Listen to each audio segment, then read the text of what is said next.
संसार में हर व्यक्ति चतुर्विध पुरुषार्थ के आश्रय में ही रहता है, धर्म, अर्थ, काम और मोक्ष। लेकिन जैसे ही वो प्रेम का आश्रित हो जाता है तो प्रेम का आश्रित व्यक्ति फिर धर्म का ध्यान नहीं रख पाता, अर्थ की इच्छा नहीं होती, कामनाएं भी उसकी विपरीत हो जाती और मोक्ष की कामना भी नहीं रहती। वृंदावन में धर्म, अर्थ, काम, मोक्ष चारों विपरीत हैं। पूरी दुनिया में जो धर्म है वो वृंदावन में नहीं चलता है। पूरी दुनिया में जो धर्म का स्वरूप है वो वृंदावन में नहीं है। जैसे कई उदाहरण हैं लेकिन कुछ दे दूं। पूरी दुनिया में जब सूर्य ग्रहण होता है, भारत में जब सूर्य ग्रहण होता है तो हर घर में नियम पालन किए जाते हैं, हर क्षेत्र में नियम पालन किए जाते हैं। हमारे वृंदावन में निधिवन में ऐसे तो कई जगह पालन किया जाता है जैसे, लेकिन आप निधिवन चले जाओ, तटीय स्थान चले जाओ, हमारे हरिदासियों के जहां जहां स्थान होंगे वहां पर सूर्य ग्रहण पर भंडारा होता है। जबकि ग्रहण में ना खाना चाहिए, ना पीना चाहिए, ना सोना चाहिए, कुछ नहीं करना चाहिए। पर वहां पर ग्रहण वो ग्रहण की तरह से नहीं है। सूर्य ग्रहण को ऐसा मानते हैं कि तप्त कंचन की तरह हमारी किशोरी जी और आज उन पर श्याम सुंदर आ रहे हैं, ये सूर्य ग्रहण है। और चंद्र ग्रहण को मानते हैं कि आज किशोरी जी ठाकुर जी के ऊपर आ रही हैं, मतलब लीला में हावी हो रही हैं, लीला चल रही है और लीला में आज ठाकुर जी हावी हो रहे हैं तो सूर्य ग्रहण है। किशोरी जी हावी हो रही हैं तो चंद्र ग्रहण है। वहां पर भाव परिवर्तित है। पूरी देश दुनिया में एकादशी पर व्रत किया जाता है, व्रत ना भी किया जाए तो चावल तो नहीं खाते, पर हमारे हरिदासी हरिवंशियों में चकाचक माल पाते हैं एकादशी वाले दिन। क्यों? प्रेम प्रधान। तो पूरी दुनिया में जो धर्म है वो वृंदावन में जाकर के कई बार गौड़ हो जाता है, क्योंकि वहां प्रेम प्रधान है। प्रेम जब आ जाता है तो बाकी सब चीजें विश्राम हो जाती हैं। हरिराम व्यास जी जिन्होंने जुगल किशोर जी को प्रकट किया, ऐसे श्री हरिराम व्यास जी की बेटी का ब्याह था और अपनी बेटी के ब्याह में जितने ब्राह्मण आए, हरिराम व्यास जी अपनी बेटी के ब्याह से प्रसन्न नहीं थे। क्यों नहीं थे? कोई पिता अपने पुत्री के ब्याह से अप्रसन्न कैसे हो सकता है? लेकिन उनके मन में भाव था कि भाई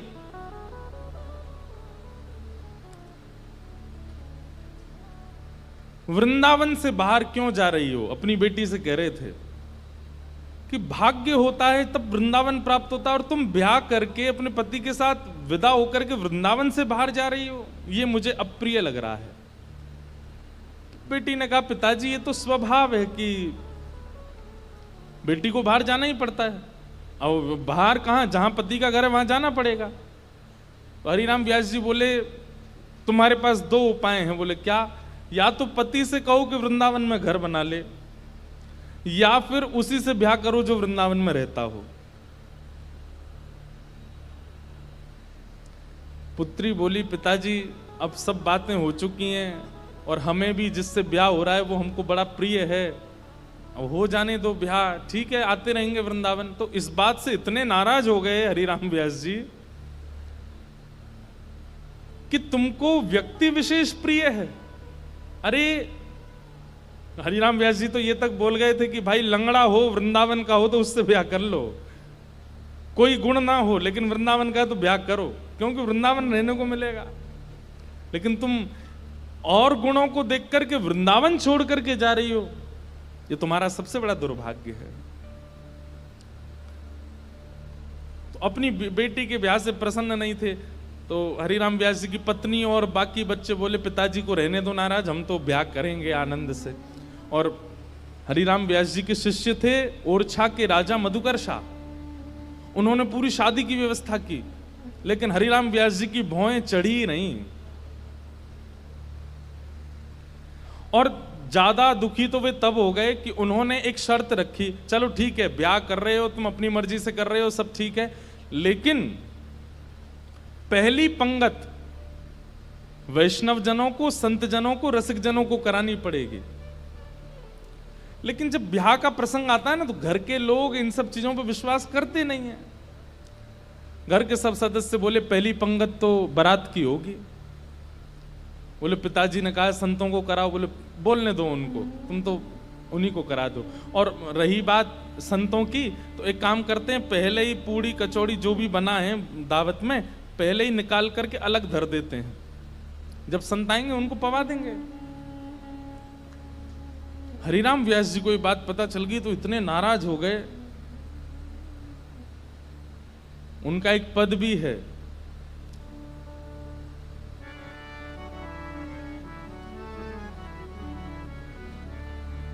संतन सौ अधिक समधि प्यारे। बोले संत इतने प्रिय नहीं है, वो समधि बहुत ज्यादा अच्छा लगता है, उसको तो गरम गरम खवा रहे हैं और संतों के लिए अलग निकाल दिया है। बड़े नाराज हुए। बोले संतों का अपमान कर रहे हो। बेटी बोली पिताजी मेरा ब्याह है, आप बिल्कुल खुश नहीं हो। बोले मुझे खुशी करानी है तो वृंदावन से बाहर मत जाओ। ब्राह्मण लोग आए जो ब्याह पढ़ा रहे थे, तो हरिराम व्यास जी बड़े विद्वान थे, तो ब्राह्मण आकर के बैठे, सबने बैठ करके हरिराम व्यास जी से वार्ता की। तो ब्राह्मण सब बोले व्यास जी कोई अच्छी बात सुनाओ। तो हरिराम व्यास जी पद गाने लगे, वे मरे जिन मेरे घर ब्याह पढ़वायो। सारे ब्राह्मण बोले ऐसा मत कहो भगवान। बोले कि तुम भाग जाओ यहां से, या तो पुत्री को कहो कि वो वृंदावन छोड़ करके नहीं जाए, और यदि वो जाने का मन बना चुकी है तो वो सब मर जाएंगे जिन्होंने ब्याह पढ़ाया। ब्राह्मण तो घबरा गए। फिर अंत में मधुकर शाह जो राजा थे और छाके, उन्होंने हरिराम व्यास जी को प्रणाम किया। बोले मैं जिम्मेवारी लेता हूं, आपके दामाद और बेटी बाहर नहीं जाएंगे, मैं यहीं घर बनवा दूंगा, वो यहीं रहेंगे। तब हरिराम व्यास जी प्रसन्न हुए। मतलब हम संसारी लोग हैं, हमारे लिए कई बार रिश्ते नातेदार ज्यादा हो जाते हैं, ठाकुर जी से ज्यादा हो जाते हैं। हमारे लिए कई बार दिखावा ज्यादा हो जाता है, कई बार सब प्रदर्शन में हम लोग ज्यादा चले जाते हैं, हमारे लिए भक्ति भाव कहीं पीछे छूट जाता है। पर वृंदावन को भजने वाले के लिए ठाकुर जी प्रधान है और कुछ प्रधान नहीं है। इसलिए वहां धर्म प्रधान नहीं है, प्रेम प्रधान है। एक भगवान के परम भक्त थे, नारायण दास उनका नाम था। बहुत ध्यान से सुनना। नारायण दास जी को भी वृंदावन से बहुत प्रेम था, और वृंदावन का प्रेम उन पर ऐसा चढ़ा कि वो गोपी भाव में रहने लगे। और कैसा गोपी भाव? श्रृंगार कर लेते, बिंदी लगा लेते, मांग में सिंदूर भर लेते, बड़े बड़े केश कर लिए थे, पैरों में नूपुर पहनते, हाथों में चूड़ियां पहनते और लहंगा पहन करके और बढ़िया सुंदर श्रृंगार करके किसी के सामने नहीं जाते थे। अपने गोपाल जी उनको तैयार करके, उनका श्रृंगार करके उनका भोग लगा के उनके सामने नाचते थे, अपने ठाकुर जी के आगे, और किसी को नहीं दिखाते थे, बस अपने ठाकुर जी को दर्शन कराते थे। नाचते थे, गाते थे, रिझाते थे, और फिर नाचते नाचते फिर प्रसादी सिद्ध करते, प्रसादी सिद्ध करके फिर राजभोग करा देते, व्यारू करा देते, कलेऊ करा देते, ठाकुर जी के अष्टाम लीला करते, अष्टयाम भोग धराते। लेकिन नृत्य और गायन ये दो सेवा नहीं छोड़ते थे। लेकिन धीरे धीरे वैष्णवों ने उनको देखना, ढूंढना शुरू कर दिया। लोग उनकी कुटिया में जाने लगे, तो वैष्णवों को तो वो बैठने देते थे। बोले आप सब तो ठाकुर जी के समान हो, आपके सामने तो मैं नाच सकता हूं। सब लोग इधर देखो, ध्यान से, आवाज आ रही है हमारी? नृत्य कर रहे थे। नृत्य की ख्याति ऐसी हुई कि एक बार एक बहुत श्रेष्ठ नृत्य करने वाला व्यक्ति आया, और उसको किसी ने कहा कि भाई हमारे यहाँ एक साधु हैं, वो किसी के आगे नृत्य नहीं करते, ठाकुर जी का, एक बार उनके नृत्य देख लो आप। तो बहुत बड़े नृत्य करने वाले ने जब उनका नृत्य देखा तो वो बोला कि महाराज मैं बड़े बड़े दरबारों में जाकर के नृत्य करता हूं, ऐसा नृत्य मैंने आज तक नहीं देखा।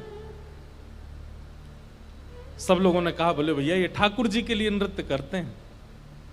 लेकिन उस नृत्य करने वाले ने किसी बादशाह को खबर करा दी कि वृंदावन में एक महात्मा है, और बोले वो गोपी बनकर के अपने ठाकुर जी के आगे नृत्य करते हैं और गाते हुए नृत्य करते हैं। ऐसा नृत्य मैंने आज तक नहीं देखा।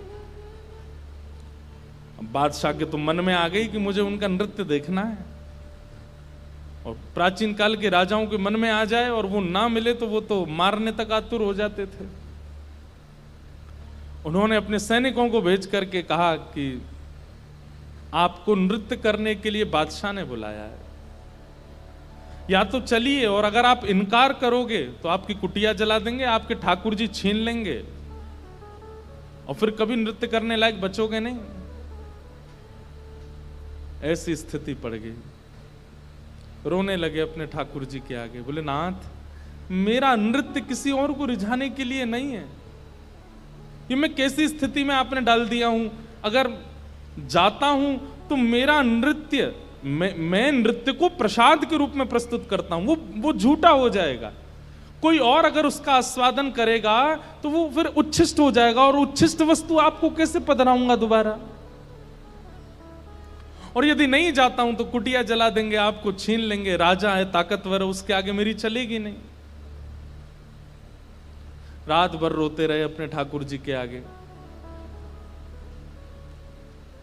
इतने में ठाकुर जी स्वप्न में प्रकट हो गए, और स्वप्न में प्रकट होकर के ठाकुर जी बोले तुमको वहां नृत्य करने में दिक्कत क्या है। बोले मैं आपके सामने नृत्य करता हूं बस। तो बोले हमको ले चलो, हमें वहां बैठा देना, हमें देखते देखते नाच लेना, राजा को भूल जाना। तब वो कहते हैं, बोले कि महाराज वो स्थान आपके लायक नहीं है, वो राजा है, वो मांस भी खाता है, मदिरा भी पीता है, ना जाने कैसे कैसे उसके आचरण हैं, उसका स्थान कैसा है, वहां पर नृत्यांगनाएं आती हैं, ना जाने कैसे कैसे वहां पर व्यवहार होते हैं। वहां मैं अपने ठाकुर जी को लेके नहीं जाऊंगा। ये वैष्णव का स्वरूप होता है, वो अपने ठाकुर जी के आगे प्रदर्शन को आगे नहीं करता, वो अपने ठाकुर जी की सेवा के आगे एक बार को बड़े से बड़े उत्सवों का त्याग कर देगा, बड़े से बड़े उपाधियों का त्याग कर देगा, लेकिन अपने ठाकुर जी को ऐसे ही कहीं बेक नहीं देता। बोले ये तो नहीं चलेगा, आपको लेके तो नहीं जाऊंगा मैं। तब भगवान बोले तो फिर नहीं जाओगे तो ये लोग तुम्हारे कुटिया उजाड़ देंगे। तो फिर वो बोला आप इतना भी नहीं कर सकते, तो फिर काय बात के भगवान, आज तक मैंने आपसे कुछ नहीं मांगा, लेकिन इसका समाधान बताओ मैं कैसे करूं। तब भगवान बोले देखो तुमने अपनी गली में तुलसी की माला पहनी है, और ये तुलसी मेरा ही स्वरूप है, तो तुम मुझे तो नहीं ले जाओगे, लेकिन ये तुलसी माला तो पहन के जाओगे। इनको तुम एक सिंहासन पर पधरा देना, और इनको मेरा ही रूप मान करके, मुझे अनुभव करके, मेरा आभास करके तुम वहां नृत्य कर देना। नृत्य भी हो जाएगा, मेरे सन्मुख भी हो जाएगा, और तुम्हारा बात भी बनी रहेगी। नारायण दास जी बोले भगवान पक्का ना ये तुलसी आपका ही? बोले पक्का 110% मेरा ही स्वरूप है, जाओ। नारायण दास जी गए और राजा के यहाँ जाकर के बोले महाराज मैंने गले में जो ये माला पहनी है बड़ी तुलसी की, इसके लिए मुझे एक आसन दे दो, मैं इनको पधरा करके फिर नाचूंगा, नहीं तो ये तो विक्षेप डालेंगे। पधरा करके आसन पर, और जैसे नृत्य करने लगे उनके मन में कदापि ये भाव नहीं आया कि ये तुलसी हैं, ये केवल माला हैं। यही सोचने लगे श्याम सुंदर हैं। श्याम सुंदर विचार करके जब घूमने लगे नृत्य करते करते, तो हर घूमने के बाद एक बार देखते, और जब द्रुत गति से घूमने लगे, चक्र लेने लगे, लेते लेते लेते उनको वहां तुलसी नहीं साक्षात सचल त्रिभंग लली श्याम सुंदर दिखने लगे। आज तक अपनी कुटिया में नृत्य किया था तो कभी ठाकुर जी ऐसे प्रत्यक्ष प्रकट नहीं हुए, लेकिन आज उस दरबार में ठाकुर जी प्रत्यक्ष प्रकट हो गए। क्यों? उनकी भावना से रीझ करके ठाकुर जी प्रकट हो गए, और जैसे ही ठाकुर जी प्रकट हुए वो चक्र लेते लेते लेते लेते लेते वहीं उन्होंने प्राण त्याग दिए और ठाकुर जी में विलीन हो गए। नारायण दास कहने का अभिप्राय क्या? वृंदावनियों को और वृंदावन भजने वालों को कई बार व्यवहार प्रधान नहीं होता उनके लिए। उनके लिए धर्म प्रधान नहीं है, उनके लिए अर्थ प्रधान नहीं है, उनके लिए काम प्रधान नहीं है, उनके लिए मोक्ष भी प्रधान नहीं है, उनके लिए केवल प्रेम प्रधान है।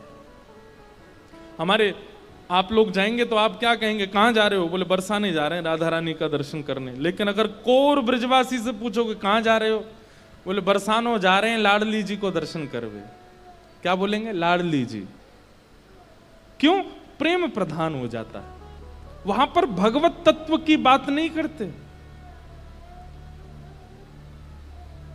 कोर वृंदावनवासी से पूछोगे, आपसे पूछे कहां जाओ, राधा रमण जी दर्शन करने जा रहे हैं, पर बिल्कुल वृंदावनवासी होगा तो बोलेगो श्री लालजू को दर्शन करवे जा रहे हैं। और एक और बात बताऊं, और ज्यादा उपासक वृंदावन के वो क्या बोलेंगे, श्री जी को दर्शन करवे जा रहे हैं। श्री जी, हमारे वृंदावन में ठाकुर जी को भी श्री जी बोलते हैं, किशोरी जी को भी श्री जी, ठाकुर जी को भी श्री जी। श्री जी बोलते हैं तो समझो युगल का नाम बोला गया है, अकेली किशोरी जी नहीं है श्री जी। श्री जी माने ठाकुर जी और किशोरी जी दोनों। श्री माने राधा रानी और जी कौन है? बोले लाल जी, श्री जी। वृंदावन में प्रेम प्रधान है, धर्म अर्थ काम और मोक्ष नहीं है। वेदव्यास जी महाराज को नारद जी महाराज यही बात समझा रहे हैं कि नारद जी, व्यास जी, आपने जितने भी ग्रंथ लिखे हैं सब में धर्म अर्थ काम और मोक्ष की प्रधानता बताई है, आपने अभी तक प्रेम की प्रधानता नहीं बताई, इसलिए आपका मन अशांत है। प्रेम की प्रधानता बताओ, प्रेम की प्रधानता करो। और वेदव्यास जी महाराज बोले प्रेम की प्रधानता में क्या कहूं मैं?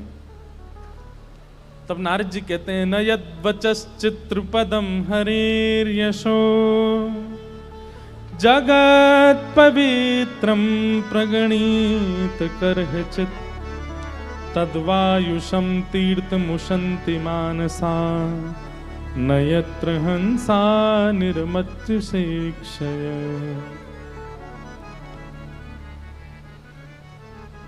आपने जितने भी ग्रंथ लिखे हैं उसमें ठाकुर जी के यश का वर्णन किया है,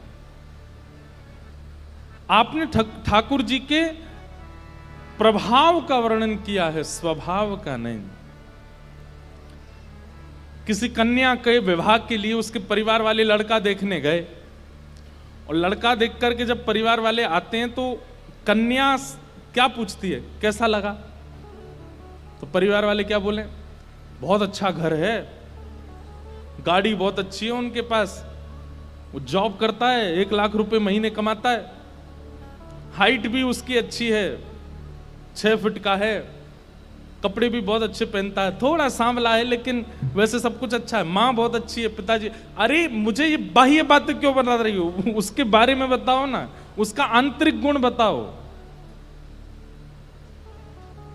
बाह्य प्रभाव से प्रभावशाली व्यक्ति ही रीझते हैं, लेकिन प्रेमी व्यक्ति तो स्वभाव से रीझता, उसको प्रभाव की प्रधानता नहीं चाहिए होती है।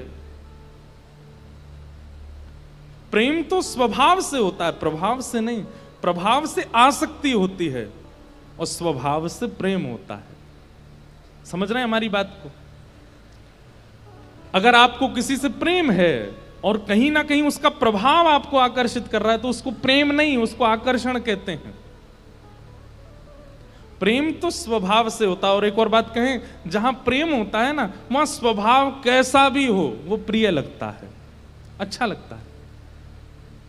अब भाई दुनिया की माताओं के बालक होते हैं, किसी के सुंदर होते हैं, किसी के मोटे होते हैं, किसी के पतले होते हैं, किसी के छोटे से होते हैं, किसी, लेकिन माँ को अपना बालक जैसा भी अच्छा लगता है, चाहे वो काला है, चाहे वो गोरा है, मोटा है, छोटा है, पतला है, सूखा है, बीमार है, ठीक है, लेकिन माँ को वो प्रिय ही लगता है, क्योंकि उसका प्रभाव, उसका बाह्य रूप माँ को आकर्षित नहीं करता। माँ का हृदय जुड़ा होता है बालक से। ठीक वैसे ही हे व्यास जी महाराज, आपने जितने भी ग्रंथ लिखे हैं उनमें प्रभाव का वर्णन किया है, और प्रभाव से आसक्त करने वाले लोग तो रीझ जाएंगे, लेकिन प्रेमी लोग नहीं रीझ पाएंगे। आपने जितने भी ग्रंथ लिखे हैं, इन ग्रंथों को सुन करके, पढ़ करके कामनाओं की पूर्ति करने वाले लोग रीझ जाएंगे, यज्ञ अनुष्ठान करने वाले लोग रीझ जाएंगे, फल की प्राप्ति करने वाले लोग रीझ जाएंगे। लेकिन जिनका जीवन धन केवल प्रेम है, वो कैसे रीझेंगे? उनके लिए तो आपको स्वभाव बताना पड़ेगा ठाकुर जी का।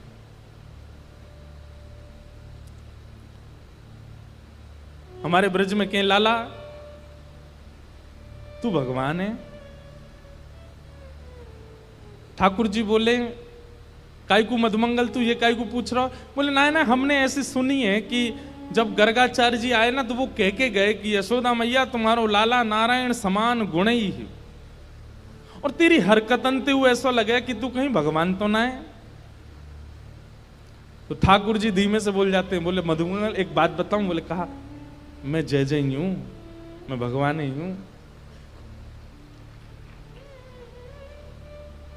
तू सांची भगवान है? बोले हाँ।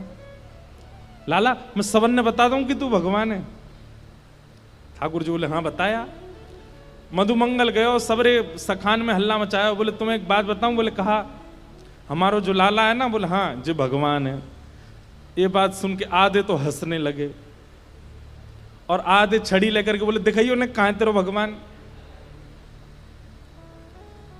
ठाकुर जी निकल के आए कुंज से, आज बड़ी अदा से निकल के आए। ए मधुमंगल श्रीदाम प्रणाम करो, हम भगवान हैं। नहीं मानते, नहीं स्वीकार करते। एक दिन ऐसी लीला भागवत में आती है कि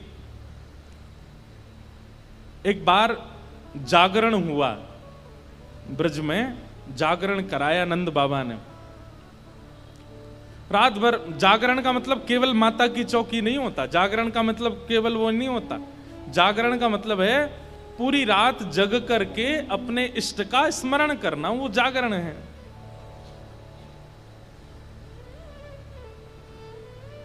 रात भर जागरण चला। तो जागरण के काल में जैसे ही थोड़े ब्रह्म मुहूर्त का समय हुआ, तब घड़ी तो होती नहीं थी, अंदाजा लगाया तो नंद बाबा को लगी कि भाई ब्रह्म मुहूर्त है, क्यों मैं स्नान करवे जाऊं। तो जैसे ही नंद बाबा ने यमुना जी में प्रवेश किया, तुरंत इनको यम के दूत ले गए। क्योंकि अब तो नहीं ऐसा होता, पर नदियों में भी स्नान करने का समय होता है। ब्रह्म काल से पहले अगर आप नदी स्नान करते हैं तो वो देवताओं का समय होता है। उस समय देवता स्नान करने आते हैं, उस समय नहीं करना चाहिए। और सूर्य उदय के बाद नदियों में स्नान का विधान राक्षसों का है, इसलिए तब भी नहीं करना, ब्रह्म मुहूर्त में ही करना चाहिए। और जब त्रिकाल संध्या और त्रिकाल स्नान का भाव है तब कोई ऐसी बात नहीं, पर प्रथम स्नान मानव का ब्रह्म मुहूर्त में ही होना चाहिए, ऐसा शास्त्र आज्ञा है। तो नंद बाबा देव काल में चले गए और जैसे ही नदी में स्नान करने पहुंचे तो गंधर्वजन इनको पकड़ के ले गए। जब नंद बाबा बहुत देर तक नहीं आए तो सबने जाके ठाकुर जी से कही। तो ठाकुर जी गए और ठाकुर जी ने यमुना जी में प्रवेश करके गंधर्व लोक में जाकर के नंद बाबा को वहां से छुड़ाया और वापस लेकर के आए। तो जैसे ही नंद बाबा वापस आए तो सब ब्रजवासियों ने घेर लिया। सब लोग इधर देखो। सब ब्रजवासी बोले, बाबा तुम कहां चले गए? रात में गए, अब निकल के आए हो। मधुमंगल श्रीदाम बोले, बाबा हमें तो यूं बताओ, इतनी देर तुमने सांस कैसे ली भीतर? तुम चले कहां गए? बाबा बोले, भैया दो देवता मुझे पकड़ के ले गए, मैंने देव काल में स्नान कर लियो। बोले फिर? बोले कछु ना, बड़े बड़े महल बने, बड़े बड़े लंबे चौड़े देवता ऐसे सुंदर कि देखते रह जाओ। मैंने इंद्र को दर्शन कियो, मैंने सबरे देवता देखे वहां पे। और फिर बाबा फिर का भयो? बोले इतने में ही लाला आयो। और जैसे ही लाला आयो, लाला के आते सब या को प्रणाम करने लगे, सब या के चरणन में नतमस्तक है गए, सब या की बलैया लेने लगे, गंधर्वजन या की आरती करने लगे। बात तो सुनो पूरी। और सब ब्रजवासी टेढ़े टेढ़े देख रहे हैं, लाला है या पूज रहे हम बे, या की पूजा कर रहे हो इंद्र हम बे। ठाकुर जी इतरा रहे सामने खड़े खड़े। बोले तुम्हें ही ना पूजा मो, सबरे पूजे तीनों लोक में। सबरे बोले, बाबा सच में यहाँ की पूजा भाई वहां पे? बोले हाँ। अब तो ठाकुर जी का यश बढ़ गया। अब तो महाराज निमंत्रण आने लगे घर घर से, लाला हमारे घर भोजन करवे आ जाइयो, हमारे घर सोवे आ जाइयो, हमारे घर शरबत पीवे आ जाइयो, छाछ पीवे। अब ठाकुर जी तो मधुमंगल सीतामा से कह रहे हैं, आज की भाषा में कहें तो अपॉइंटमेंट लेते जाओ कहां कहां जाना है। ठाकुर जी का यश हो गया इतना वृंदावन में कि भैया या तो देवता भी जाने। एक दिन सब ब्रजवासियों ने कही, लाला तू सांची भगवान है, तू सांची बता दे, सौगंध खा के तू सांची भगवान है। ठाकुर जी बोले, अगर मैंने बता दिया कि मैं भगवान हूं तो आप क्या करोगे, पूजोगे मुझे? लाला पूजेंगे तो ना भाई, तो तू भूल जा, लेकिन हमारी एक इच्छा है। बोले का एक बार वैकुंठ देखना चाहे, वैकुंठ है कैसो?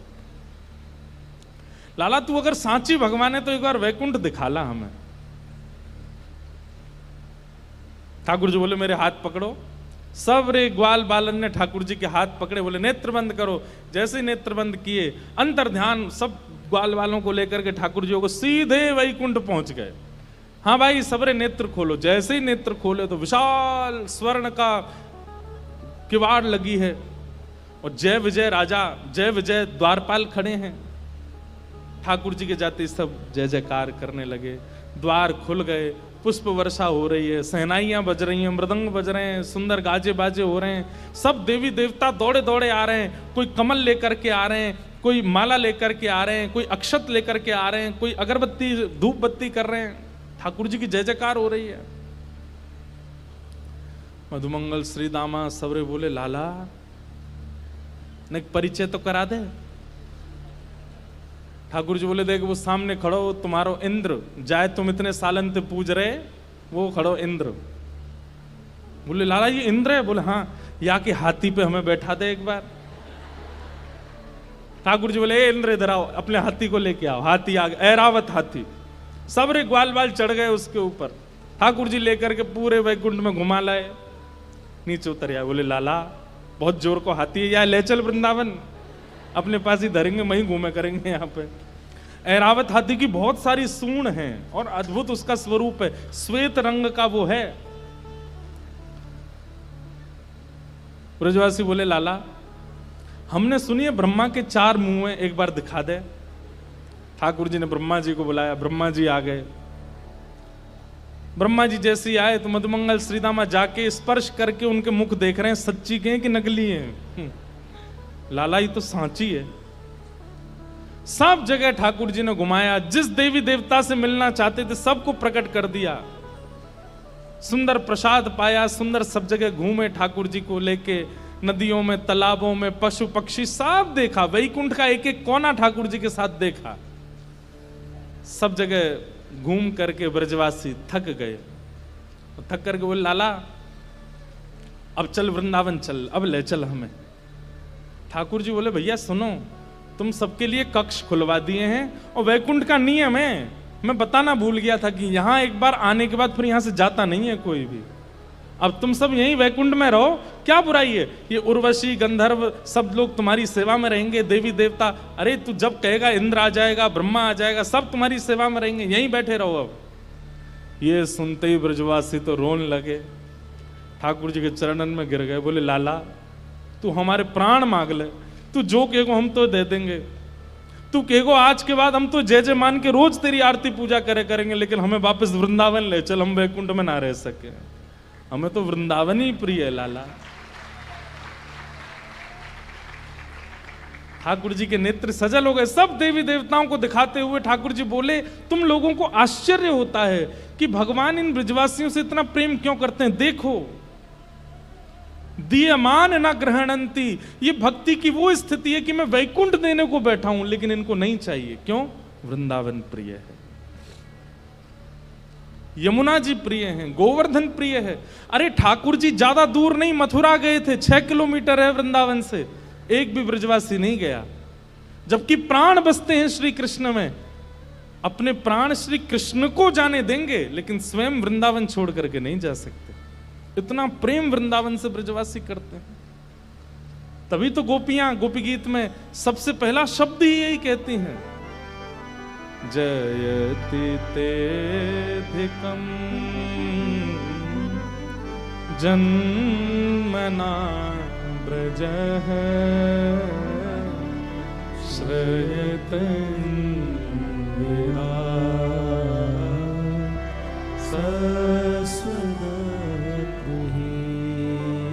हमारी एक बात बहुत ध्यान से सुनिएगा। प्रेमी भक्त के 3 प्रेम हैं। जब वो 3 प्रेमों में निपुण हो जाता है ना, जब चौथा प्रेम ठाकुर जी उसको देते हैं। सबसे पहला नाम के प्रति प्रेम। ठाकुर जी का नाम यदि सुन ले तो सुध बुध खो जाए अपने। नाम का मतलब यह नहीं होता कि कहीं कीर्तन चल रहा हो, कथा भी तो नाम है। उल्लासनगर के वसंशा दरबार में कथा हो रही है और आप घर पर बैठ कर के आनंद कर रहे हो, ये प्रेमी भक्त के साथ हो ही नहीं सकता, वो विचलित हो जाएगा। मुझसे इतनी दूरी पर, यहां पर कितने वैष्णव, आज हमने तो बोला भी नहीं था कि मैं आज मिलूंगा, फिर भी इतने लोग आए आज। कहां कहां से, 3 घंटा दूर, 2 घंटे दूर, 4 घंटे दूरी से। क्यों? ये नाम के प्रति प्रेम है। आप अपने 100 काम छोड़ देंगे लेकिन ठाकुर जी की लीला कथा नाम नहीं छोड़ सकते। सबसे पहला प्रेम नाम के प्रति। दूसरा प्रेम लीला के प्रति प्रेम। मतलब जैसे ही कोई लीला सुनाई जाती, अभी हमने ये वैकुंठ दर्शन लीला सुनाई, तो ये लीला सुनते ही नेत्र बंद हो गए, वो प्रत्यक्ष दिखने लगा। ठाकुर जी कैसे जा रहे हैं, मधुमंगल ने कैसे हाथ पकड़ा होगा, इंद्र के ऐरावत हाथी पर कैसे बैठे होंगे, और फिर वापस ब्रज आने के लिए कैसे रोने लगे होंगे सब ब्रजवासी। ये लीला तुरंत मन में स्फुरित होने लग जाए। ये लीला के प्रति प्रेम, नाम के प्रति प्रेम, लीला के प्रति प्रेम और धाम के प्रति प्रेम। कोई कह दे कि मैं वृंदावन जा रहा हूं तो उसके प्रति ऐसी भावना आने लग जाए, कितना सौभाग्यशाली वृंदावन जा रहा है। कोई कह दे कि मैं वृंदावन से आ रहा हूं तो उसके प्रति ये बात होने लग जाए कि इसके मोतियों से आरती उतार लूं, वृंदावन से आया है। ऐसा धाम के प्रति स्नेह। ये 3 प्रेम अगर आपके चित्त में प्रकट हो गए, नाम के प्रति, लीला के प्रति और धाम के प्रति, तो फिर ठाकुर जी चौथा प्रेम स्वयं देते हैं अपने रूप के प्रति, अपने स्वरूप के प्रति। ठाकुर जी अपना रूप दे देते हैं। रूप के प्रति प्रेम मतलब अपने आप को प्रकट कर देते हैं आपके सामने।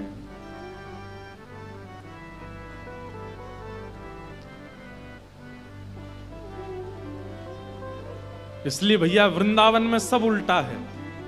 वृंदावन में धर्म, अर्थ, काम और मोक्ष सब किनारे, केवल एक शब्द चलता है, प्रेम। प्रेम। आज नारद जी वेद व्यास जी से वही कह रहे हैं कि हे नारद जी, आप प्रेम का वर्णन करो। आपने धर्म का, अर्थ का, काम का, मोक्ष का वर्णन कर दिया, अब ठाकुर जी के स्वभाव प्रेम का वर्णन करो। और उसी स्वभाव प्रेम के वर्णन के रूप में श्रीमद् भागवत संहिता वेद व्यास जी के द्वारा रचना की गई। बोलो भागवत महापुराण की जय। श्रीमद् भागवत ज्ञान भी दे सकती हैं, श्रीमद् भागवत वैराग्य विरक्ति भी दे सकती हैं, लेकिन श्रीमद् भागवत जी से यदि प्रेम प्राप्त नहीं हुआ तो आपने कुछ प्राप्त नहीं किया। दीनता आ जाए, प्रेम आ जाए, सहजता आ जाए, सरलता आ जाए, निर्मलता आ जाए, तब समझो कि आप भागवत के आश्रय में रहे हो।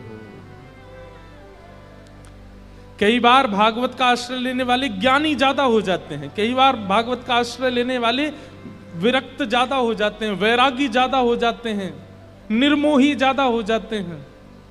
लेकिन श्रीमद् भागवत के आश्रय लेने वाला तो प्रेमी हो जाए, प्रेम से ओतप्रोत हो जाए।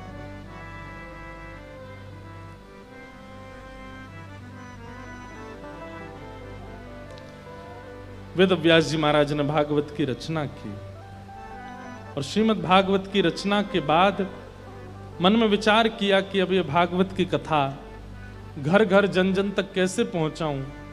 तब अपने पुत्र श्री सुखदेव जी को श्रीमद् भागवत जी का ज्ञान प्रदान किया कि यम प्रव्रजन्तम अनुपेत अपेत कृत्यम द्वैपायनो विरह कातर्या जुहाव पुत्रेति तन्मयतया तर्वोऽभिनेदु तं सर्वभूत हृदयं मुनिमानतोऽस्मि। हमारे वृंदावन में ना, पता नहीं आज वृंदावन ही वृंदावन आ रहा है मन में ज्यादा। हमारे वृंदावन के विषय में गौड़िया वैष्णव संप्रदाय के ग्रंथ में ऐसा वर्णन करते हैं कि वृंदावन विपरीत है। यहां पर ना का मतलब हां है और यहां पे हां का मतलब ना है। और उस विषय में कहते हुए कहते हैं कि ठाकुर जी ने गोपियों को वंशी नाद करके रास में बुलाया, और जब गोपियां आ गईं, सब कुछ छोड़ छाड़ के आ गईं, तो ठाकुर जी क्या कहते हैं? स्वागतम वो महाभाग प्रियम किम करवाणिव ब्रजस्यानामयम कश्चित ब्रूतागमन कारणम। स्वयं वंशी नाद करके ठाकुर जी गोपियों को बुलाते हैं और एक दिन चीर हरण करके ठाकुर जी निमंत्रण देते हैं कि मैं रास पूर्णिमा पर, यानी कि शरद पूर्णिमा पे आपसे मिलूंगा, आमंत्रण देते हैं। और जब गोपियां सब छोड़ छाड़ करके भग आती हैं, और फिर क्या कह रहे हैं? ब्रूतागमन कारणम, अपने आने का कारण बताओ। गोपियां कहती हैं हमें तुम्हारी बातें समझ नहीं आती श्री कृष्ण। तुम हां बोलते हो तो उसका मतलब ना होता है, और ना बोलते हो तो उसका मतलब हां होता है। मतलब हमको बुलाया और आज जब हम आ गए तो कह रहे हो कि अपने आने का कारण बताओ। ओहो, इतनी रात को परपुरुष से मिलना नहीं चाहिए, जाओ जाओ अपने अपने घर को चली जाओ। गोपियां कहती हैं तब तुमने बुलाया, अब हम आ गई, अब तुम मना कर रहे हो। अब तुम मना कर रहे हो तो इसको हम हां माने कि ना माने? वृंदावन भैया समझ में आने वाली वस्तु नहीं है। ठाकुर जी बोले कोई गुरु बुलावे, कोई व्यक्ति बुलावे, कोई पुरुष बुलावे, कोई महापुरुष बुलावे तो जाना चाहिए। वंशी की बात में आ गई तुम, इस वंशी के स्वर को तुमने बुलावा समझ लिया। लेकिन हमारी ब्रज की गोपियां भी बड़ी चतुर हो गई हैं। गोपियां कहती हैं ठाकुर जी हमारी बात सुनो। बोले क्या? पूरा विश्व ब्रह्मा की आज्ञा मानता है। ब्रह्मा के कितने मुख हैं? 4। और हम तो उसके मुख, उसकी बात मान करके आई हैं जिसमें सप्तमुख हैं, जिसके 7 मुख हैं। अरे ये वंशी तो ब्रह्मा से भी श्रेष्ठ है, इसके 7 मुंह हैं, इसकी बात हम क्यों ना माने? हम तो इसकी बात मान करके आएंगे। 6 स्वर के छिद्र हैं और एक फूंक का छिद्र है। कितने छिद्र हो गए? 7। मतलब 7 मुख हैं। गोपियां कहती हैं दुनिया ब्रह्मा की बात मानती है क्योंकि उसके 4 मुंह हैं, हम तो उसकी बात मान के आए जिसके 7 मुंह हैं। हमने क्या गलत किया? ठाकुर जी को शांत कर देती हैं गोपियां। वृंदावन को समझना सामान्य बात नहीं है। वृंदावन में ना का मतलब हां है, हां का मतलब ना है। वृंदावन में अच्छा का मतलब बुरा है, बुरा का मतलब अच्छा है। अरे गोपियां परब्रह्म परमात्मा को क्या कहती हैं? कितव। कितव का मतलब क्या होता है? कपटी। किसी की सामर्थ्य ठाकुर जी को कपटी बोल जाए। देवताओं ने जाकर के ठाकुर जी से कहा हम आपकी इतनी आराधना करते हैं, इतनी सेवा करते हैं, सुंदर वेद मंत्रों से उच्चारण करते हैं, आप तब भी प्रसन्न नहीं होते, और ये गोपियां गोपी गीत में आपको कितव कहती हैं और आप प्रकट हो जाते हो। ठाकुर जी कहते हैं ये ब्रजमंडल है, यहां पे गाली ही स्तुति है। यहां पे गाली ही स्तुति, और स्तुति गाली है। अगर कोई ब्रजवासी आपकी बहुत प्रशंसा कर रहा है तो ये समझ जाओ गाली दे रहा है आपको, और अगर कोई ब्रजवासी आपसे नाराज हो जाए तो ये समझ जाइए ओहो बहुत प्रेम है इस काम से। 2-4 बात भली बुरी सुना दी, समझ जाओ उसका प्रेम है हमसे। आहा, ये वृंदावन है।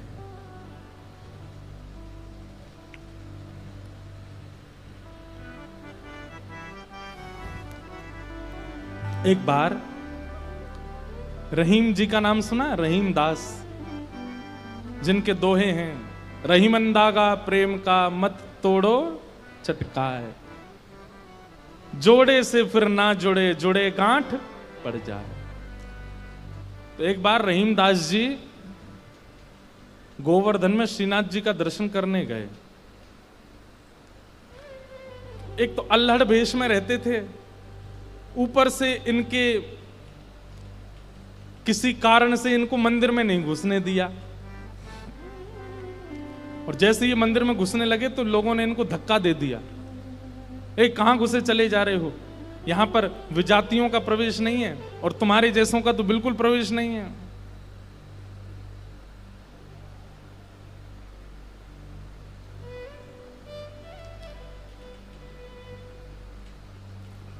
रहीम जी को इतना क्रोध आया, ठाकुर जी को ही सुनाने लगे बाहर बैठ करके।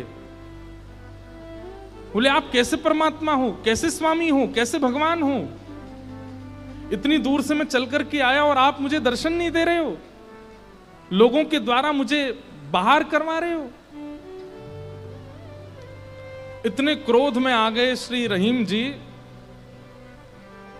ठाकुर जी भीतर खड़े खड़े उनको पसीना आने लगा, बाहर खड़े खड़े रहीम जी गुस्सा कर रहे हैं। गुसाई जी भोग लेकर के गए, पर्दा जैसे किया, ठाकुर जी बोले हमको नहीं पाना। ठाकुर जी कुछ और बना के ले आऊं, ठाकुर जी बोले हमको वो भी नहीं पाना। गुसाई जी को लगा ठाकुर जी बहुत नाराज हैं, 56 भोग बनाओ। 56 भोग लेकर के गए, ठाकुर जी बोले बिल्कुल नहीं पाना, हमारा मन नहीं है। स्पष्ट ठाकुर जी बता भी नहीं रहे कि बात क्या है, लेकिन जो जो गुसाई जी प्रस्तुत कर रहे हैं सबके लिए मना करते जा रहे हैं, मुझे नहीं पाना। अंत में गुसाई जी ने कहा, बोले जय जय,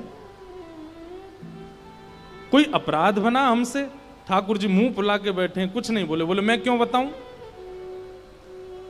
गुसाई जी समझ गए, बोले कि ओहो कोई अपराध ही बना है। तुरंत सबको बुलाया, बोले भैया आज किसी का अपमान किया, किसी का अपराध किया, कुछ हुआ था क्या दिन भर में? तब द्वारपालों ने बताया, बोले महाराज आज एक आया था, वो विजातीय था, उसके वस्त्र भी अच्छे नहीं थे, वो देखने में भी अजीब सा लगा, हमको लगा मंदिर में जाके उपद्रव करेगा, इसलिए हमने घुसने नहीं दिया, हमने उसको निकाल दिया। गुसाई जी समझ गए, बोले ओहो उसी के लिए ठाकुर जी ऐसे हो रहे हैं। वो निश्चित ही ठाकुर जी का कोई परम भक्त है, और उसको ठाकुर जी, वो ठाकुर जी का दर्शन करने नहीं आया था, ठाकुर जी ने उसको देखने के लिए बुलाया था, ठाकुर जी देखना चाहते थे, और तुमने उसको यहां से बाहर कर दिया। अब एक काम करो, बोले क्या? सुंदर प्रसाद बनाओ, प्रसाद बना करके सिद्ध करके, वो यहीं कहीं बैठे होंगे, ज्यादा दूर गए नहीं होंगे, उनको लेके आओ। मंदिर में प्रसाद सिद्ध हो रहा था रहीम जी को प्रसन्न करने के लिए, लेकिन ठाकुर जी इतने व्याकुल हो गए, बोले अभी तो चूल्हा जलाएंगे, कढ़ाई धरेंगे, तब कुछ बनाएंगे, तब तक रहीम जी वृंदावन पहुंच जाएंगे। इतने में ठाकुर जी ने क्या किया, ठाकुर जी के सामने जो सोने की थाल में प्रसाद रखा था, ठाकुर जी ने वो थाल उठाया बड़ा सा और अपने कंधे पर रखा, खुद ही चले गए, स्वयं ही चले गए। यहां रहीम जी गोविंद कुंड पर बैठे थे, खूब गुस्सा हो रहे थे, ठाकुर जी को भली बुरी सुना रहे थे। लेकिन जैसे ही देखा गिरिराज पर्वत से उतरते हुए श्याम सुंदर आ रहे हैं, और झांकी कैसी है, कटिकाचनी पहनी है, मोरपुच्छ पहना है, जो स्वरूप ठाकुर जी का ऐसा रहता है, हाथ में वंशी लेकर के, और ठाकुर जी यहाँ कंधे पर विशाल थाल लेकर के ऐसे उसको संभालते हुए ठाकुर जी आ रहे हैं।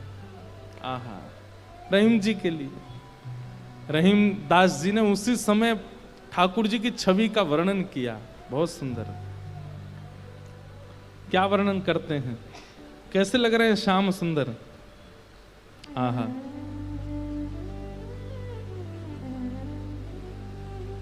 काछे काछिन कलित मुरली कर, पीत पिछोरी साल की, बंक तिलक के सर को कीन्हो, दुति मानो विदुबाल की, ओ छवि आवन मोहन लाल की, छवि आवन मोहन लाल की, छवि आवन मोहन लाल की, छवि आवन मोहन लाल की। हाँ काछे काछ निकलित मुरली कर पीत पिछोरी साल की, बंक तिलक के सर को कीन्हो दुति मानो विदुबाल की, हो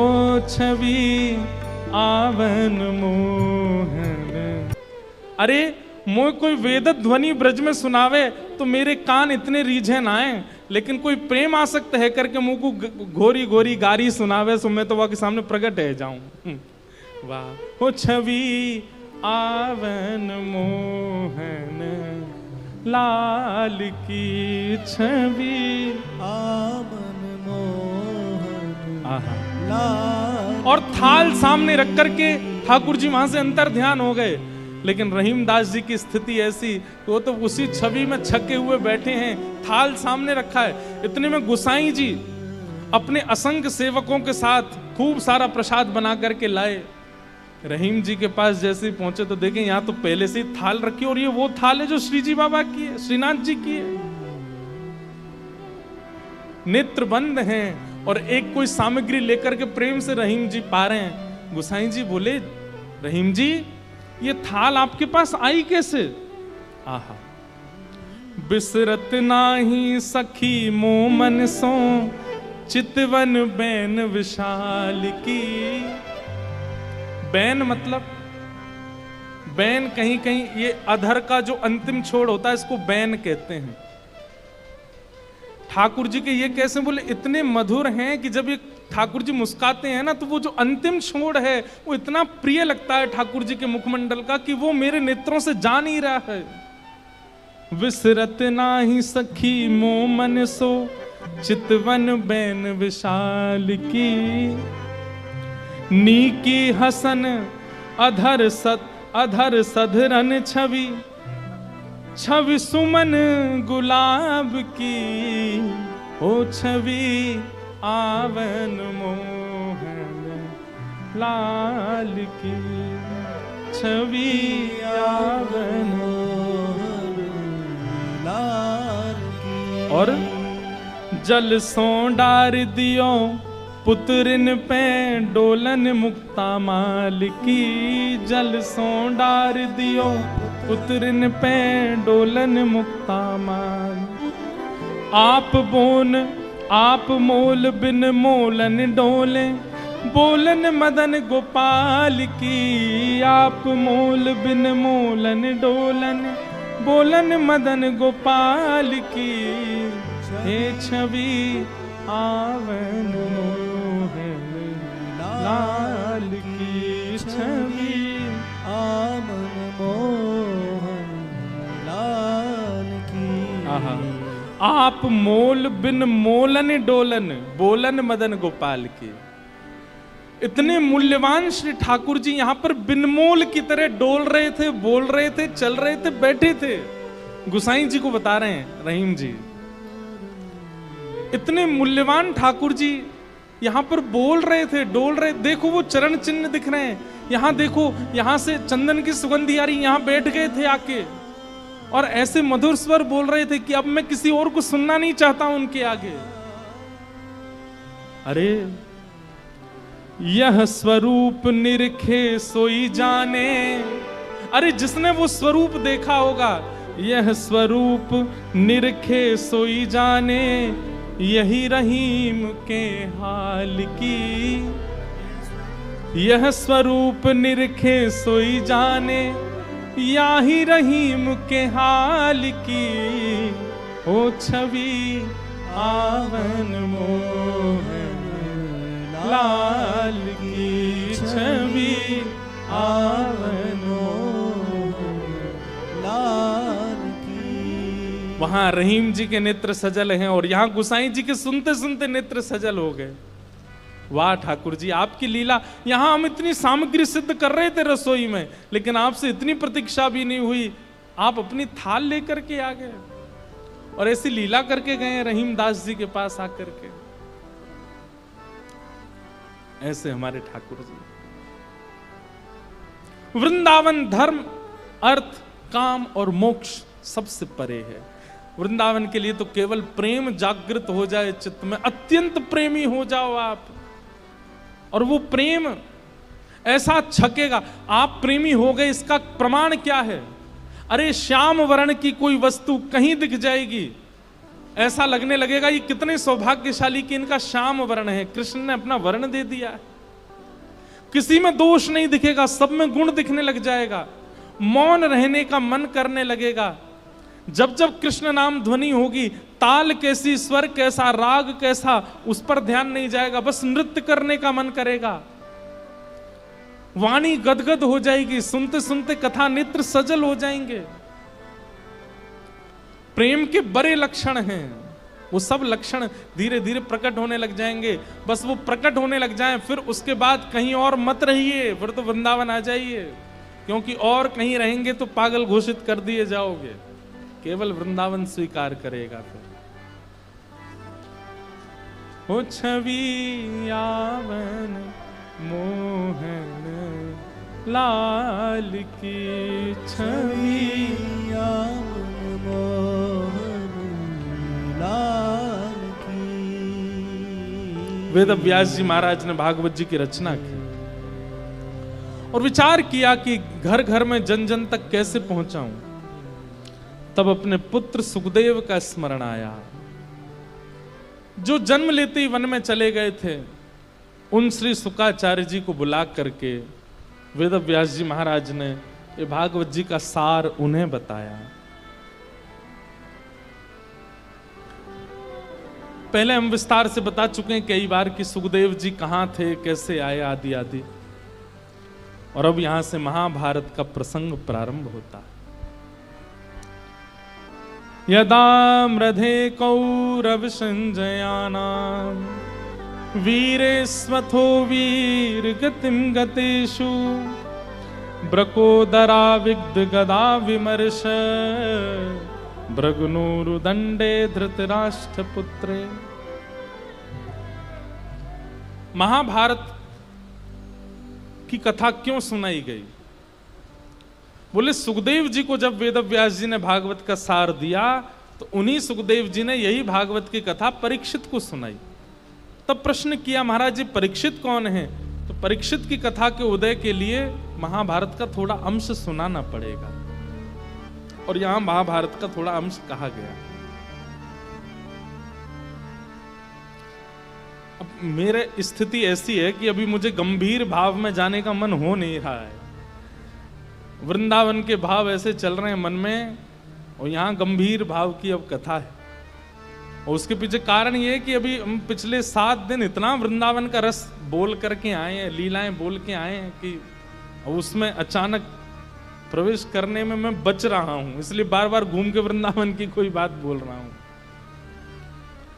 लेकिन कथा क्रम है, उसको पूरा करना है। महाभारत युद्ध अपने अंत, हम इसमें भी वृंदावन को प्रकट कर देंगे। सुनो, महाभारत का युद्ध अपने अंतिम स्थिति पर चल रहा था। दुर्योधन और भीम के बीच में युद्ध हो रहा था। तभी ठाकुर जी की आज्ञा से भीम ने दुर्योधन की जंघा पर प्रहार किया और जंघा टूट गई दुर्योधन की। महाभारत का युद्ध पांडव जीत गए। लेकिन दुर्योधन मरा नहीं है, अभी जांग टूटी थी उसकी, खड़े रहने लायक नहीं बचा था। बदले की भावना उसके चित्त में प्रकट होने लगी और मन में विचार करने लगा कि मैं युद्ध में तो नहीं मार पाया, लेकिन मरते मरते पांडवों के साथ ऐसा तो कुछ कर जाऊं कि ये भी राज्य गद्दी पर ना बैठ पाए। बंधुओं, एक बात हमारी बहुत ध्यान से सुनो, इधर देखो सब लोग। इस प्रकार की भावना यदि कभी मन में आती है बैठे बैठे, लेटे लेटे, कि मुझे नहीं मिला तो उसको भी नहीं मिलना चाहिए, आप ये समझ लीजिए कि आप उस वक्त बिल्कुल एंड पॉइंट पर हो। स्वधर्म, स्वभाव, मधुरता सब खत्म हो चुकी है आपके अंदर, तभी ये भाव प्रकट हुआ है। आप सब अपने आप को भली भांति जानते हैं। हम आपको चेतावनी दे रहे हैं, कभी भी ऐसी भावना अगर चित्त में आ जाती हो, मैं नहीं बैठ पाया या मुझे नहीं प्राप्त हुआ, मैं नहीं हासिल कर पाया, तो उसको भी नहीं होना चाहिए। देखो, मजाक के रूप में हो तो अच्छा है, उसमें कोई दिक्कत नहीं। जैसे बैठ जाओ भैया, लाला बैठन दो सबको,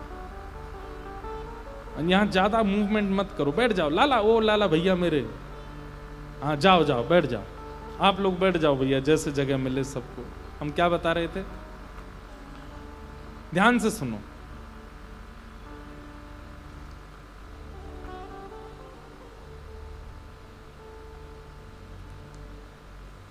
कोविड आया था ना, जब लॉकडाउन लग गया था सब जगह, इतने घबरा गए सब लोग। उस समय हमारे कई परिकर के लोग हमारे पास ही रुक गए, वृंदावन में फंस गए बेचारे, कैसे जाएं अपने घर। तो हमारा रोज का नियम था, सुबह उठ करके सब लोग एक दूसरे से गले मिलते थे, जबकि होता था कीप डिस्टेंस। हमारे पिताजी बोले, भाई तुम लोग क्या करते हो, रोज सब लोग गले क्यों मिलते हो? मैंने कहा, अकेले हॉस्पिटल गए तो मन कैसे लगेगा, सब जाएंगे, अगर कुछ हो जाए तो सब जाने चाहिए। अगर इस प्रकार की भावना से होता है कि भाई मुझे अगर पीड़ा हुई तो मैं अकेला क्यों भोगूं, तू भी भोग, मित्रता में, प्रेम में या ऐसे मजाक में अगर ये भाव आते तो उसमें दोष नहीं है। लेकिन कहीं ना कहीं ईर्ष्या भाव से चिंतन ऐसा बनता है कि मेरा नहीं तो किसी का नहीं। पाप का प्रारंभ उसी समय हो जाएगा। अगर उस समय आपने उस भाव को नहीं रोका, नहीं नष्ट किया, तो आप राक्षस की साक्षात प्रतिमूर्ति बन जाओगे।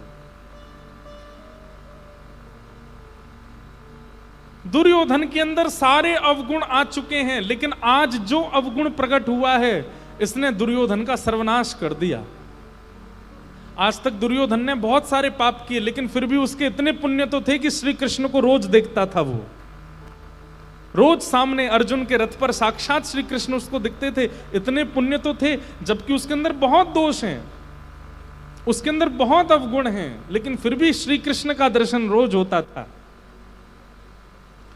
लेकिन आज उसके अंदर जो भाव प्रकट हुआ, क्या कि अगर हस्तिनापुर की गद्दी पर मैं नहीं बैठ पाया तो ये पांडव भी नहीं बैठने चाहिए, इनको सोते हुए मार दो। इस स्थिति के बाद तो कृष्ण का दर्शन सुलभ भी नहीं हुआ दुर्योधन को। मतलब ये महापाप की स्थिति है, मेरा नहीं तो किसी का नहीं। और ये स्वभाव कई बार युवाओं में आ जाता है। भले ही वो लोग इसके लिए प्रयास नहीं करते कि मैं ऐसा कुछ करूं कि उसको ना मिले, लेकिन सोचते रहते हैं मन में, हे भगवान मुझे तो नहीं, इसको भी नहीं मिले, इसको भी नहीं मिले, इसको भी नहीं मिले, इसका भी ना हो। ये महापाप की स्थिति है।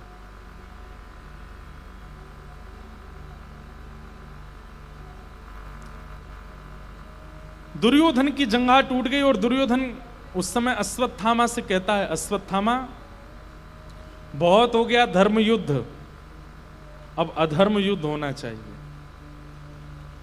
और वो कैसे होगा?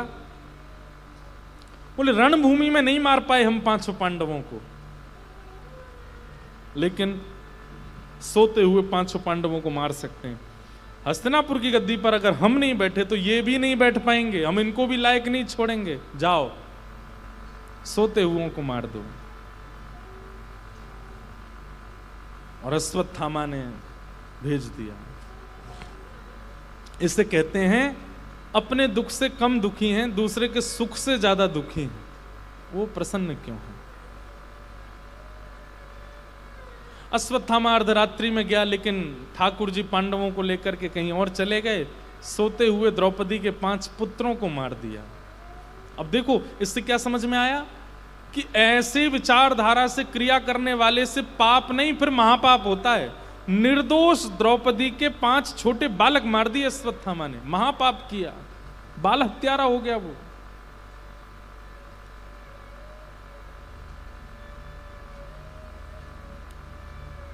प्रातःकाल का समय हुआ, पांडवों को पता चला कि द्रौपदी के 5 पुत्र मारे गए। अर्जुन ने प्रतिज्ञा ले ली कि मैं जीवित नहीं छोड़ूंगा जिसने ये किया है। ठाकुर जी बोले, अर्जुन इतनी शीघ्रता में निर्णय मत ले, नहीं तो तुझ में दुर्योधन में अंतर क्या है। लेकिन क्रोध में जब व्यक्ति आता है तब वो धैर्य भूल जाता है, विचार नहीं करता कि मैं क्या बोल रहा हूं, क्या कह रहा हूं, क्या करने वाला हूं। हमारा सबसे बड़ा शत्रु कौन है? क्रोध। क्योंकि गुरुजनों के सन्निधि में रह के कथाएं सुन के हमने जितना सुधारा अपने आप को, सब बिगड़ जाता है क्रोध के समय पर। आप इसको ऐसा ही मानो, ट्यूशन भी पढ़ा था, स्कूल भी गए थे, एक्स्ट्रा क्लासेस भी ज्वाइन की थी, पर एग्जामिनेशन पेपर आती सब भूल गए। क्रोध क्या है और क्रोध की स्थिति क्या है? ये कथाएं सुनने का, कीर्तन करने का, नाम जप करने का, तिलक लगाने का, कंठी मालाएं पहनने का, एकादशी व्रत करने का, इन सब की परीक्षा है। वो स्थिति ऐसी जानबूझ के बनवाते हैं ठाकुर जी कि आपको क्रोध आए और आप कोई गलत निर्णय लो, ताकि आपको पता चले कि आपके द्वारा किए गए क्रियाएं कितनी फलीभूत हुई हैं। इसलिए क्रोध में अपने आप को संभाल लिया कीजिए। क्रोध आना बुरी बात नहीं है, सबको आता है, हमें भी आता है। पर क्रोध में एक चीज हमने पिछले 9 साल में कथा करते करते एक चीज हमने सीख ली, क्रोध में मौन हो जाना। जब क्रोध आता है तो मौन हो जाना। और क्रोध में दूसरी चीज होती है स्वीकार कर लेना, जो है ठीक है, विवाद ना करना। और बाकी परिस्थिति के अनुसार होता है। लेकिन सबसे बड़ा एक गुण भागवत जी की कृपा से आया, इतने लोगों के बीच में कह रहा हूं कहीं ये चला ना जाए, क्योंकि शास्त्र आज्ञा करते हैं भीड़ में गुण का वर्णन करने से गुण घटता है और भीड़ में दोष का वर्णन करने से दोष घटता है। तो कहीं ये गुण चला नहीं जाए, भागवत जी रक्षा करें। लेकिन क्रोध में मौन रहने का मन होता है और ये अच्छा है, बहुत निर्णयों में सहायक होती है ये बात। ठाकुर जी अर्जुन को समझा रहे हैं, अर्जुन क्रोध मत कर। लेकिन अर्जुन ने ठाकुर जी की सुनी नहीं, प्रतिज्ञा ले ली कि मैं जीवित नहीं छोड़ूंगा। और जब पकड़ा गया अश्वत्थामा और हाथ पैर बांध करके प्रस्तुत कर दिया गया सभा में, इसी ने मारा है बालकों को, अर्जुन अपनी तलवार निकाल करके उसका सर धड़ से अलग करना चाहता है। लेकिन तभी कोई बुजुर्ग आज्ञा करता है कि पहले मां की आज्ञा होगी तो ही उसके बालकों के हत्यारे को मारा जा सकता है, पहले द्रौपदी से पूछो। द्रौपदी से पूछा तो द्रौपदी स्पष्ट मना कर देती है। उवाच चास हन्तस्य वंधनानयनम सतिम मुच्यतामेष ब्राह्मणो नितराम गुरु। इसको मत मारो। क्यों ना मारे? तुम्हारे बालकों को मारा इसने।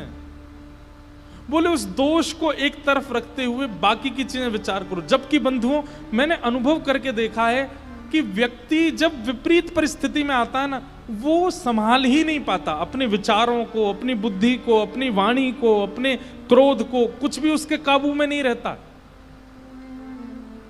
अरे हमारा कोई अति प्रिय बीमार हो जाता है ना, घबरा जाते हैं हम लोग।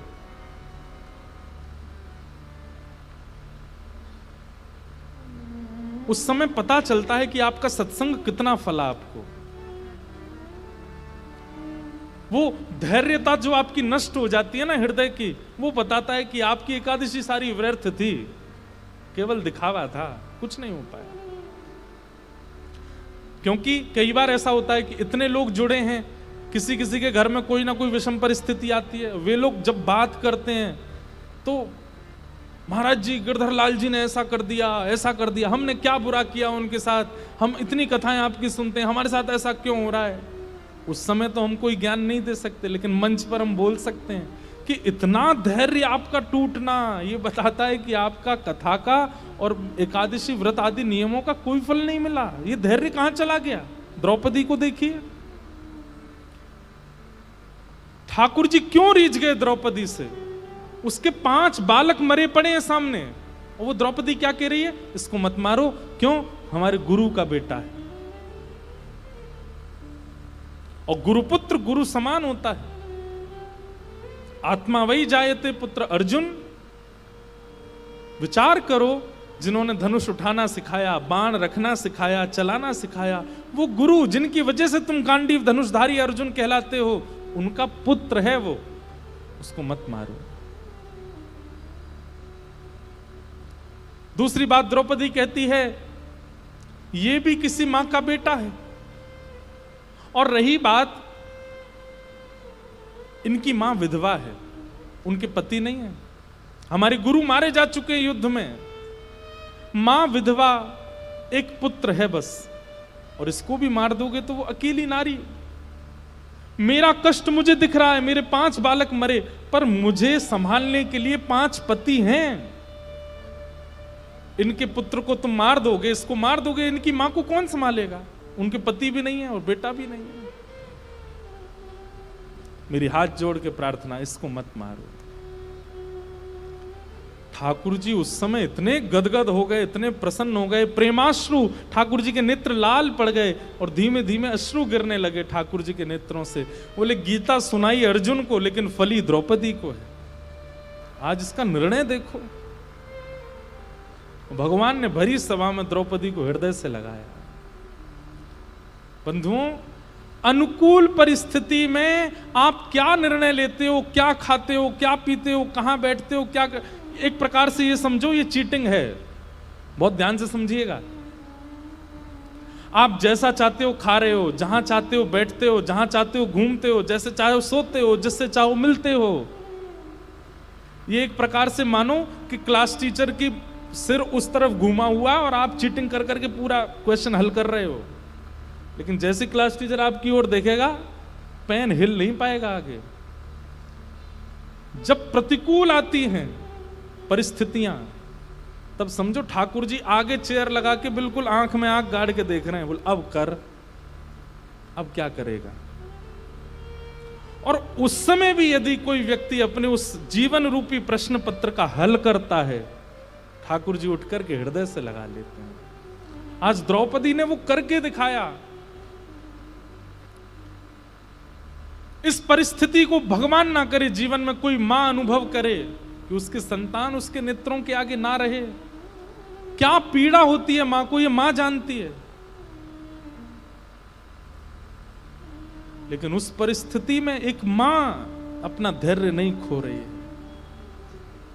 ठाकुर जी ने हृदय से लगाया द्रौपदी को, और द्रौपदी को एक नया नाम दे दिया। बोले, द्रौपदी, विश्व मुझे कृष्ण कहती है, और कृष्ण कह करके विश्व का कल्याण होता है। तेरा नाम कृष्णा, अगर कोई कृष्णा भी कहेगा तो उसका भी कल्याण हो जाएगा। आज तेरी परिस्थिति देख करके मैंने अनुभव किया, कृष्णा नाम द्रौपदी का। निरीक्ष कृष्णाप कृतम गुरु सुतम बामस्व भावा कृपया न नाम च। कृष्णा नाम है द्रौपदी का। भगवान को बहुत प्रिय है द्रौपदी। ये वही द्रौपदी है जिसको भीष्म पितामह के दर्शन कराने ठाकुर जी ले जाते हैं, तो चलने में थोड़ी धीमे चल रही थी। क्यों? जूतियां पहनी है उसने। ठाकुर जी कहते हैं, रुक यहीं पर, नीचे पैर ऊपर कर अपने। द्रौपदी कहती, नहीं नहीं नहीं, आप परमात्मा हो। भगवान बोले, चुपचाप खड़ी हो जा, चल ला। उसकी जूतियां उतारते हैं और अपनी ऐसे बगल में दबा लेते हैं और कहते हैं, अब जल्दी जल्दी चल, भीष्म पितामह के पास जाना आशीर्वाद लेने। ठाकुर जी उसकी जूती उठा लेते हैं, अर्धरात्रि में जाकर के उसको उठा करके कहीं घुमाने ले जाते हैं, उससे बैठ करके बातें करते हैं, उसके साथ उसी की थाली में भोजन कर लेते हैं। इतना सुख तो, इतना प्रेम तो ठाकुर जी किसी को नहीं देते जितना द्रौपदी को देते हैं।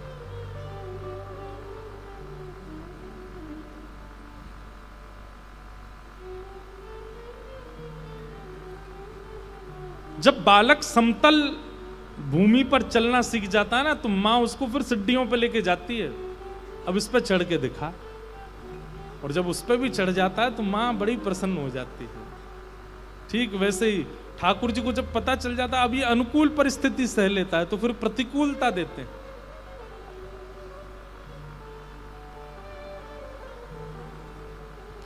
नाम का आश्रय प्रधान लिया होगा, कथाएं खूब भाव से श्रवण की होंगी, जीवन में उतारी होंगी, तो प्रतिकूलताएं कुछ नहीं बिगाड़ पाएंगी आपका।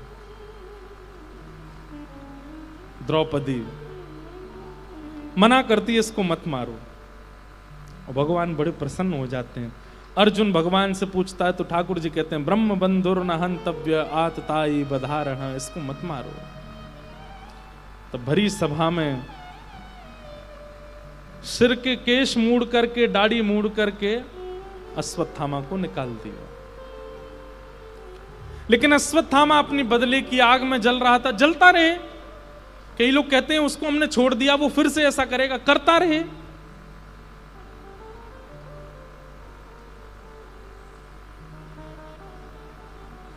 अश्वत्थामा ने किया। मुक्त होने के बाद भी अश्वत्थामा गया और मन में विचार करने लगा, ऐसा क्या करूं कि पांडवों का सर्वनाश हो जाए। 5 बालक तो मैंने मार दिए, कोई बचा इनके यहां? तब पता चलता है, अरे उत्तरा गर्भवती है, अर्जुन की बहू, पुत्र वधू अभी गर्भवती है। अगर उसके बालक को मैं मार दूं तो इनके वंश में कोई नहीं बचेगा। उत्तरा विधवा हो चुकी है, उसके पति को मार दिया था, अभिमन्यु को। वो सगर्भा है, अपने गर्भ के बालक को जन्म देने जा रही है। और तभी अश्वत्थामा ब्रह्मास्त्र छोड़ देता है उत्तरा के गर्भ के बालक को मारने के लिए। और यहां स्थिति है कि ठाकुर जी पांडवों को व्यवस्थित करके द्वारिका जा रहे थे, तभी उत्तरा को ब्रह्मास्त्र आता दिखाई दिया। दौड़ी दौड़ी ठाकुर जी के चरणों में गई। पाहि पाहि महायोगिन देव देव जगतपते, नान्यम तद्भयम पश्ये यत्र मृत्यु परस्पर। दोनों भुजा उठा करके ठाकुर जी को पुकारा, नाथ मुझे बचाओ, और मैं भले ही मर जाऊं लेकिन मेरे गर्भ के बालक को बचाइए। लाज रखो गिरधारी, मोरी लाज रखो गिरधारी। एक बात कहें बंधुओं, मैं हर कथा में मना करता हूं ठाकुर जी शिकायत मत किया करो, जो मिले सह लिया करो। लेकिन कभी कभी ऐसा हो जाता है जीवन कि सहते सहते सहते भी आप थक जाते हो, अब क्या करें। तब सूरदास जी का ये पद ठाकुर जी के आगे गा दिया करो। इसके अलावा कुछ नहीं बोलना है, केवल ये पद याद रखिए। जब विकट परिस्थिति हो जाए, पहले तो प्रयास कीजिएगा कि आप स्वयं उस परिस्थिति से निकल जाओ, लेकिन अनेक प्रयासों के बाद भी जब ना निकल पाओ, तब रात्रि के समय दिया जला के, सब लाइट बंद करके ठाकुर जी शयन की मुद्रा में हो, तब ठाकुर जी के चरण स्पर्श करके इस भाव को गा दो। जैसी लाज राखी अर्जुन की, जैसी लाज राखी अर्जुन की, जैसी लाज राखी अर्जुन की, जैसी लाज राखी अर्जुन की। भारत युद्ध पछारी, भारत युद्ध पछारी। सारथी हो के रथ को हाँ क्यों, सारथी हो के रथ को हाँ क्यों, सारथी हो के रथ को हाँ क्यों, सारथी हो के रथ को हाँ क्यों। चक्र सुदर्शन धारी, भक्त की एक न तारी, मोरी लाज रखो गिरधारी, मोरी लाज रखो गिरधारी। और जैसी लाज राखी द्रौपदी की, जैसी लाज राखी द्रौपदी की। बंधुओं, द्रौपदी की स्थिति भरी सभा में निर्वस्त्र हो रही है। 5 पति हार गए हैं। भीष्म पितामह, कृपाचार्य, ये सब नीची नजर करके बैठे हैं और दुशासन खींचता जा रहा है द्रौपदी के वस्त्रों को। उस समय द्रौपदी रजस्वला अवस्था में है। उस समय द्रौपदी स्पर्श के योग्य भी नहीं है, लेकिन मन में अटूट विश्वास के साथ बस अंतिम क्षण में, जब सभा में निर्वस्त्र होने की स्थिति होने वाली है, केवल वो एक क्षण का समय बचा है, यहां दुशासन तेजी से खींचने वाला है और द्रौपदी निर्वस्त्र होने वाली है, उस क्षण में 2 भुजा उठा करके पुकारती है ठाकुर जी को, हे कृष्ण द्वारिका वासिन क्वासी क्वासी मां भुज। कहां हो द्वारिकाधीश? तुम्हारी बहन निर्वस्त्र हो रही है भरी सभा में। किम न पश्यसि केशव, क्या आपको दिखाई नहीं देता?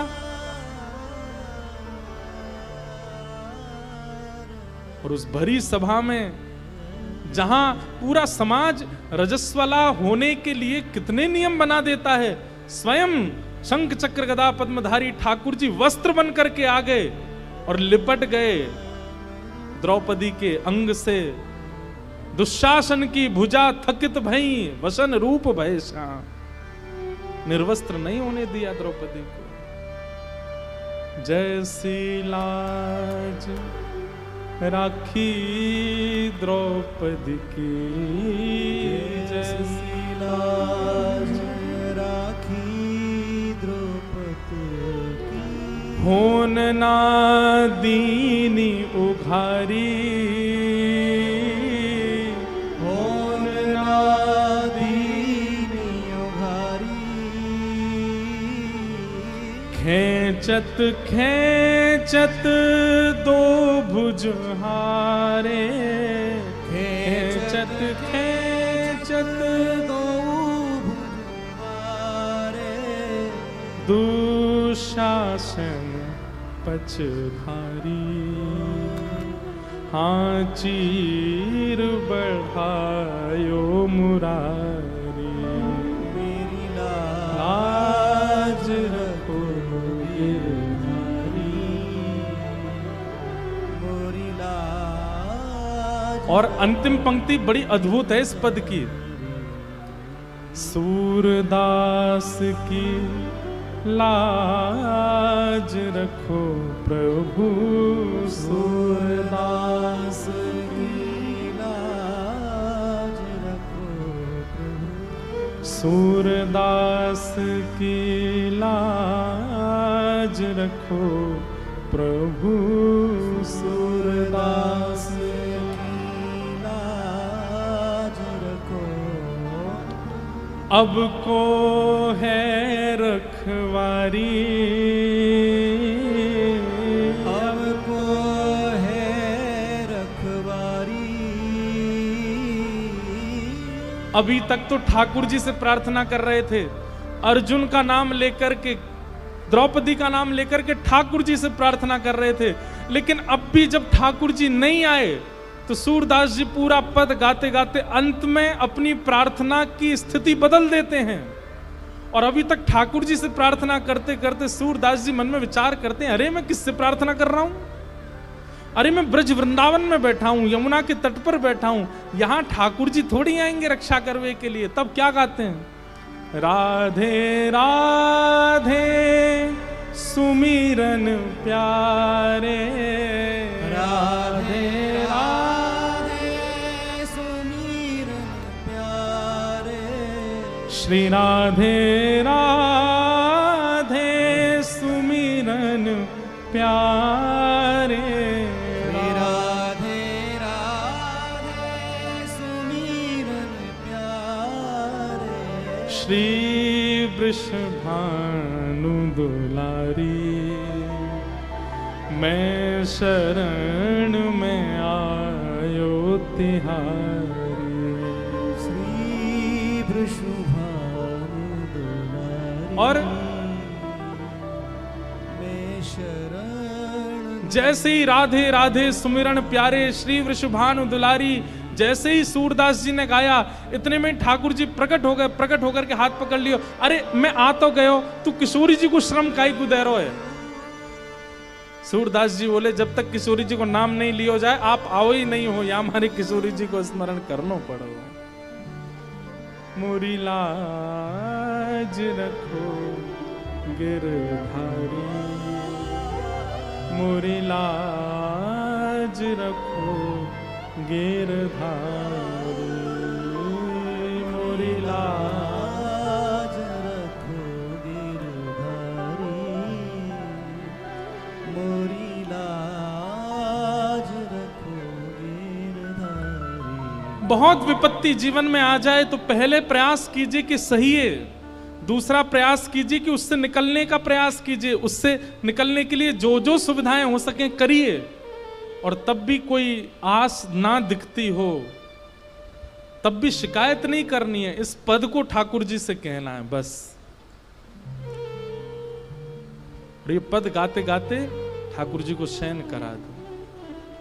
आप अनुभव करेंगे ठाकुर जी कुछ संभालेंगे नहीं, ठाकुर जी आपको ही ऐसी विवेक बुद्धि दे देंगे, एक राह दिखा देंगे, एक मार्ग प्रशस्त होता दिखा देंगे कि इसके करने से तुम्हारा ये मार्ग निकल जाएगा। और ठाकुर जी अनुभव करा देंगे। फिर